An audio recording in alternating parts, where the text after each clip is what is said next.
Il y a les lovers, les cafés raceurs, les bikers, les frimeurs, les collectionneurs, les taffeurs, les baroudeurs, les voyageurs et ça fait 35 ans qu'ils se retrouvent tous chez April Moto. Faites comme eux, réalisez votre devis sur mesure sur aprilmoto.com. April Moto, l'assurance en plus facile.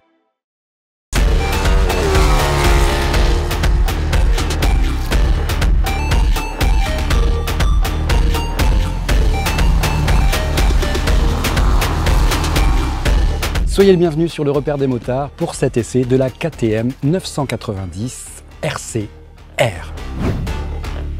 Bonne nouvelle, KTM va bien et cette moto va encore mieux. Si vous avez suivi l'actualité, vous savez que KTM a eu quelques déboires ces derniers temps, mais ça n'a pas empêché la marque autrichienne de continuer à concevoir des motos et notamment cette 990 si présente. En plus, c'est une sportive. Cette 990, elle a été inspirée aussi bien par la RC8, un petit peu au niveau du look, notamment avec cette coque arrière relevée, elle était très pointue sur la RC8, mais surtout, elle est également croisée avec de la MotoGP au niveau du look. Il y a une ligne qui est très agréable, bien travaillée. On a rompu avec les lignes trop acérées qu'il pouvait y avoir par le passé pour avoir un design beaucoup plus rond, beaucoup plus fonctionnel et une bulle qui est également, elle, bombée pour pouvoir mettre son casque dans sa traînée. Il y a également ces petits appendices aérodynamiques dont aucune sportive moderne n'arrive à se passer et qui est censé apporter des appuis supplémentaires, que ce soit pour la stabilité en ligne droite, mais également au freinage. C'est censé ajouter jusqu'à 13 kg de pression sur le train avant aux alentours de 239 km/h, vitesse maximale de l'homologation des véhicules, notamment pour l'Europe. Alors, telle que vous la voyez, elle est en configuration routière, mais il y a également la possibilité de la passer en configuration un peu plus typée piste, avec notamment le réglage des platines, de l'ancrage des repose-pieds et puis des commandes aux pieds. Le principe de KTM, il est assez simple. Vous allez donc avoir dès le départ toutes les options d'activer. Et après, ce sera à vous de choisir celle que vous conservez une fois que vous aurez franchi les 1500 km et donc la première révision. Justement, à propos de révision, il faut savoir par exemple que le contrôle du jeu aux soupapes, il ne se fait que tous les 60 000 km sur ce modèle, ce qui en fait quand même une sportive intéressante. Le bicylindre vertical qui est monté dans cette moto, qui est un LC8C, donc que l'on connaît déjà, il va titrer ici 130 chevaux, ce qui est tout à fait raisonnable, pour un poids de 195 kg environ, tout plein fait. Ça vous fait une moto avec un rapport poids et puissance très intéressant, notamment pour la catégorie, parce qu'on va la mettre en face de quoi? En face d'une R9 de chez Yamaha ou encore d'une Ducati Panigale V2, la dernière version. Mais je vais refaire un petit tour rapide. Au niveau de l'ergonomie du poste de conduite, c'est plus ouvert, c'est plus routier, plus accessible et plus agréable, tout en rappelant quand même la compétition au niveau du tête-fourche supérieur qui va être fraisé pour alléger un peu la pièce. Démarrage toujours standard par clé. On conserve une selle passager dans cette configuration-là, mais ça ne veut pas dire que ça va durer, parce qu'il y a un petit capot de selle en option qui est vraiment très joli aussi. On se demande un peu qui va avoir envie de se mettre là-dessus quand même. Bon, l'avantage, c'est qu'on démonte assez rapidement les platines. L'autre chose que je vais pouvoir signaler, c'est qu'on a une instrumentation incroyable sur cette moto. Il y a un écran plus que panoramique, ça vous fait tout l'ensemble de la bulle là devant, tout en largeur. C'est plus large pratiquement que la fourche. Une fourche qui d'ailleurs fait 48 mm de diamètre, est entièrement réglable et de qualité. C'est une WP Apex et on aura également à l'arrière un mono amortisseur entièrement réglable. Voilà pour ce qui est de faire le tour pour l'instant de la moto en statique. Je vous emmène en dynamique. On revient tout de suite après en plateau pour la conclusion de la journée. On va laisser chauffer un peu les pneumatiques, qui sont quand même des pneumatiques super sportives. Comme vous le voyez peut-être, l'ergonomie elle est assez typée sportive, voire carrément, mais c'est pas extrême encore. Donc les appuis sur les demi-guidons, ils sont importants. Pour autant, c'est assez ouvert. On n'est pas non plus sur une moto qui va trop serrer les coudes et qui va trop surprendre en termes d'appui. Donc ça veut dire que on peut aussi se relever et emmener cette 990 un peu comme un roadster. Question confort, j'avouerai que la selle est relativement ferme, mais comme on est en appui sur l'avant, ça pousse pas sur la partie charnue du fessier. Du coup, on est plutôt pas mal. Il y a un peu de recul en selle. La selle elle est glissante d'ailleurs, c'est amusant. Et elle vous renvoie naturellement, façon toboggan, vers le réservoir. C'est une moto qui paradoxalement est fine, mais elle est large au niveau du réservoir et de la selle. Ça écarte un peu les jambes.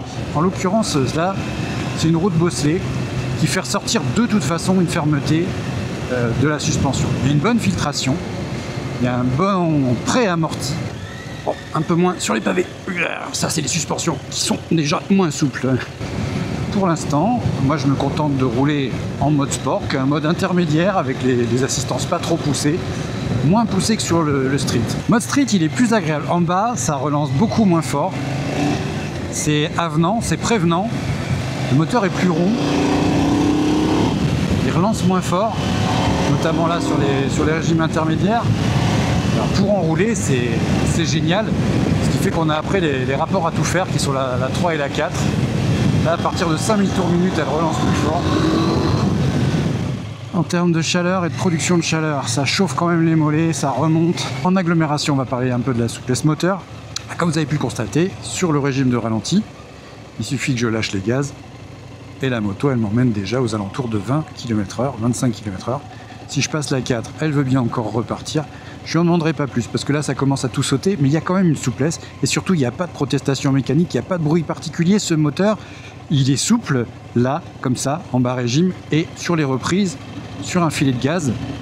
Voilà, on est capable de le faire. Je vous dis pas que c'est agréable, mais par contre, il y a cette capacité-là.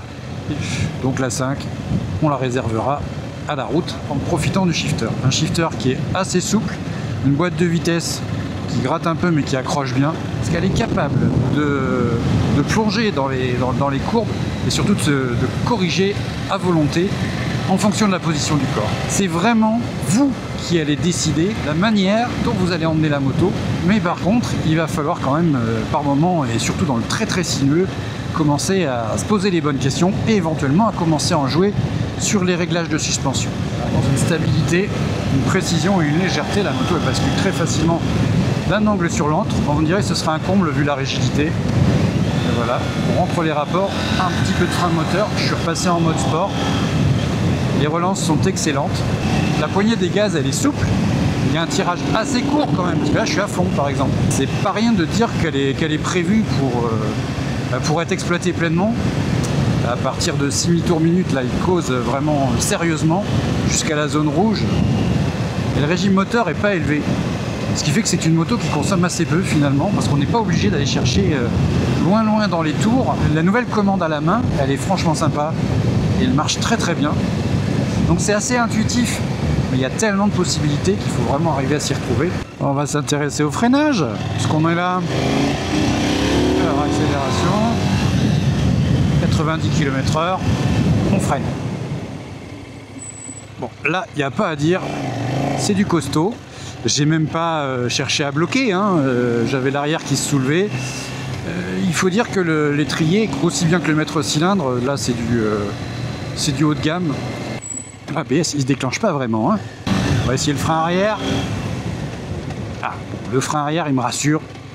Lui par contre, bien entendu, il sollicite l'ABS, peut-être même un peu trop. Alors c'est marrant parce que quand on est en train de rouler et qu'on est sur l'angle notamment, là il se déclenche quasiment pas, ce qui est plutôt bénéfique. Donc ça veut dire que bien entendu la centrale inertielle elle fonctionne bien et elle renvoie les bonnes informations.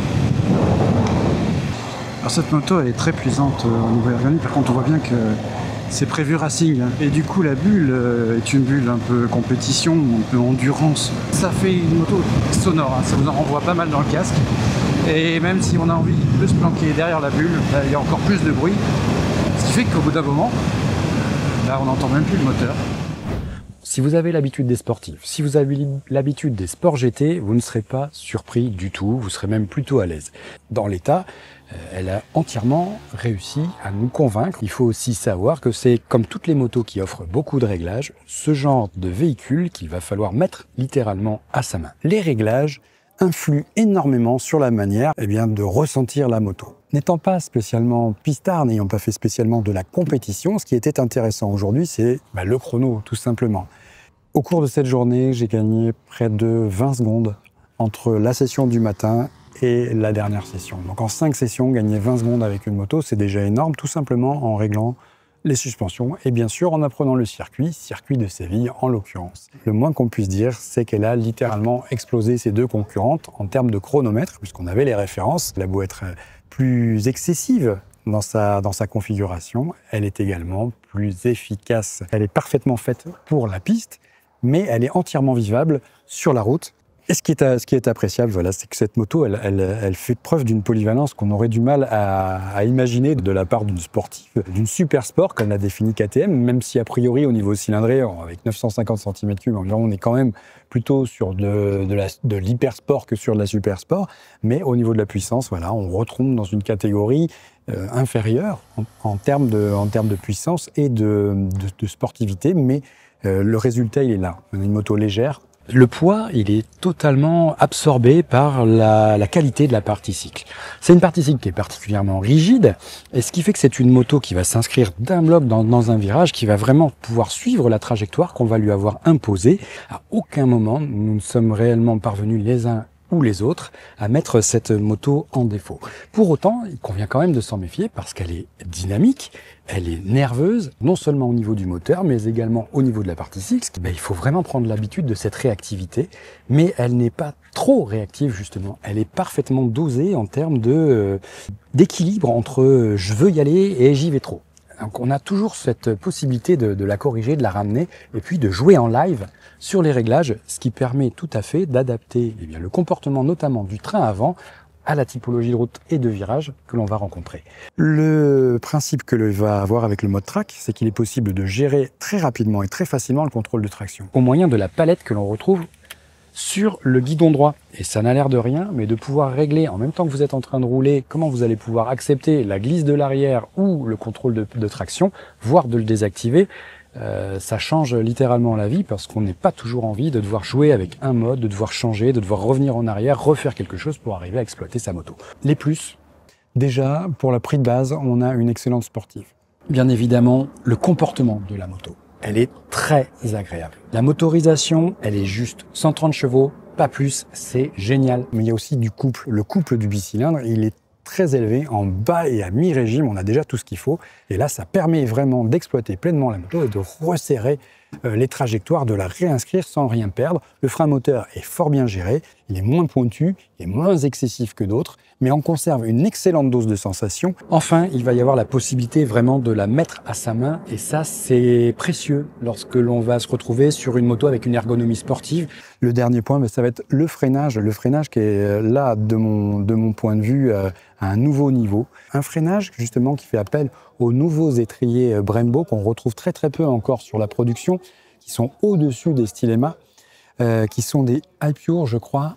Et ces étriers Brembo, là, ils ont un feeling comme rarement j'ai pu en tester, moi, sur des motos de route principalement. Et ce maître cylindre qui est réglable, donc c'est un PR 1921, Brembo bien entendu, avec la possibilité de régler aussi l'écartement. Là, on arrive à une ligne complète de freinage qui est d'une efficacité redoutable et surtout qui est parfaitement secondée par l'électronique. Dans les moins, il y a ce comportement justement de suspension, puisque là pour l'instant elle est réglée vraiment ferme, que l'on peut jouer certes sur l'avant mais pas sur l'arrière. Donc dans les points négatifs, je dirais impossibilité immédiate de jouer par exemple sur la précharge ou sur la compression par exemple de l'amortisseur arrière. Il faut sortir les outils et aller faire un petit tour en bas. La protection, elle n'est pas extraordinaire. La bulle, j'avais déjà remarqué sur route, sur piste, c'est un peu pareil. Le shifter va pas être forcément extrêmement agréable en ville, mais c'est normal, on reste quand même sur une moto avec un moteur qui va demander quelques régimes pour arriver à vraiment donner son plein. Et quand je parle de plein, ça va être au sens propre comme au sens figuré, parce que cette moto, même en roulant assez fort, elle n'a pas dépassé les 5,7 litres au 100. C'est quand même un exploit. Les modes, ils sont nombreux, peut-être un peu trop.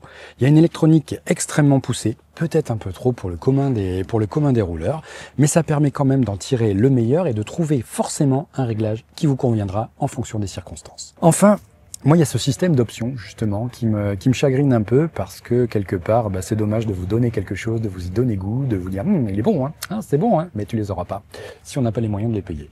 On peut avoir les moyens de s'offrir cette moto, qui, rappelons-le, est aux alentours de 15 500 €, 15 490 € en France. Mais derrière, si on veut vraiment profiter du package complet, il va falloir augmenter considérablement la note. Alors moi, je vais vous laisser pour cette fois-ci. Si cette vidéo vous a plu, n'hésitez pas à souscrire. Et je vous dis à très bientôt également pour un nouvel essai. Salut!